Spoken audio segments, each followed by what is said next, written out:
हे साईं प्रोफेसर ग़ुलाम हज़ूर जलबाणी साहब सां गॾु बीठो आहियां मुमताज़ कॉलेज में।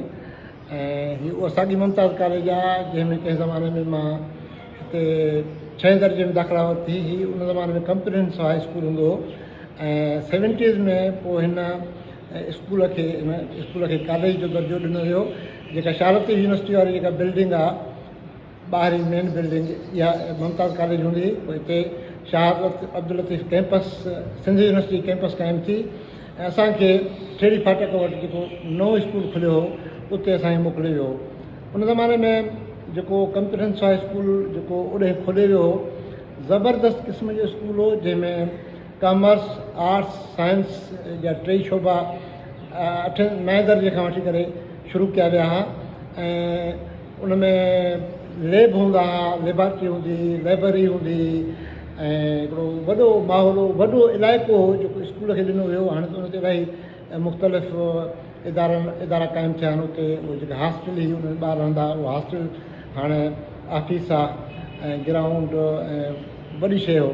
त हीअ मुंहिंजी मादर इल्मी आहे। हॉल हो जेको जंहिंमें असां हिते फंक्शन्स वग़ैरह कंदा हुआसीं ऐं ॿिया प्रोग्राम थींदा हुआ। ऐं हीअ 2024 में साईं ग़ुलाम हज़ूर जलबाणी साहब वारनि जे तावन सां हिकिड़ो वॾो एग्ज़िबिशन थियो। मुंहिंजे वज़ीर साईं सरदार अली शाह साहब जी हिदायत ते सिंध जे सभिनी कॉलेजिस स्कूल्स में हीअ science technology engineering arts and mathematics जी एग्ज़िबिशन कराई वई।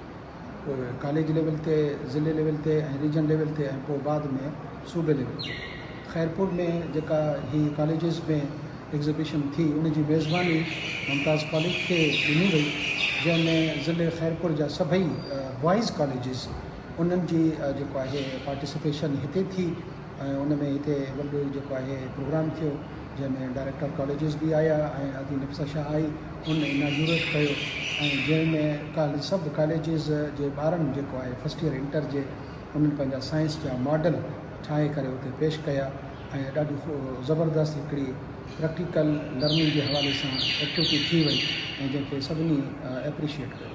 कॉलेज जो ॾाढो ख़ूबसूरत व्यू आहे जेको ॿाहिरे पासे खां आहे ऐं हेॾों हीअ असांजा जेके क्लासिस आहिनि। मां साईं ग़ुलाम हज़ूर जलबाणी साहब खां वरी पुछंदुसि हाणे हिते कहिड़ा कहिड़ा क्लासिस हलनि था ऐं हिन में कहिड़ियूं नयूं शयूं जेकी साईं मुमताज़ कॉलेज में दाख़िल थियूं आहिनि। साईं मुमताज़ कॉलेज में साइंस जी फैकल्टी हले थी पई।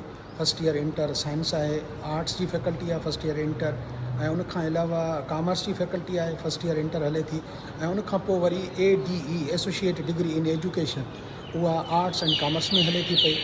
ऐं हिकिड़ी ज़बरदस्त डेवलपमेंट हिन साल जेका असांजे कॉलेज में थी आहे त असां BS 4 ईयर जा प्रोग्राम शुरू कया आहिनि शाह अब्दुल लतीफ़ यूनिवर्सिटी जे एफिलिएशन सां ऐं उन में BBA आहे ऐं उन में BS कॉमर्स आहे ऐं BS इंग्लिश आहे ऐं अल्हम्दुलिल्लाह असांजो हीउ प्रोग्राम कामयाबी सां हली रहियो आहे ऐं वालदेन ऐं ॿारनि इन खे ॾाढो एप्रिशिएट कयो आहे त हुननि खे जेको आहे यानी हिन बहितरीनु माहौल में BS 4 ईयर जी डिग्री मिली रही आहे।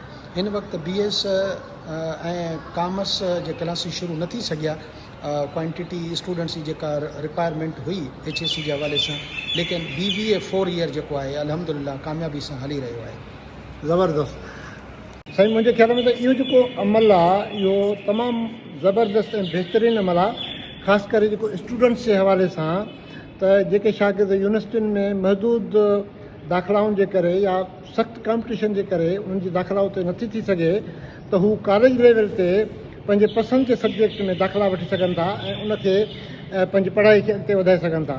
ॿियो जेको वॾो फ़ाइदो आहे हिन में उहो इहो आहे त ॿारनि खे 16 ईयर्स जेका डिग्री आहे उहा मिले थी पई जेका इंटरनेशनल लेवल ते रिक्वायरमेंट हूंदी आहे दाख़िलाउनि जे लाइ ऐं स्कॉलरशिप जे लाइ ऐं नौकरियुनि जे लाइ बि।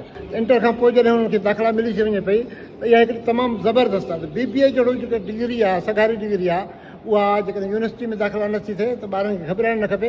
उहे मुमताज़ कॉलेज हलिया अचनि ऐं अची करे हिते उहा डिग्री पंहिंजी जेका हासिलु कनि ऐं हिते फैकल्टी माशाअल्लाह असांजी कॉलेज सतह ते मां बि रहियो आहियां असांजी कॉलेज सतह ते जेका फैकल्टी आहे उन में का बि घटिताई न आहे। उहे तमामु हाईली क्वालिफाइड आहिनि उनखे पढ़ाइण जा तरीक़ा अचनि था पिया, उन्हनि जी कंटेंट नॉलेज जेका आहे सा उहा तमामु बहितरीनु आहे।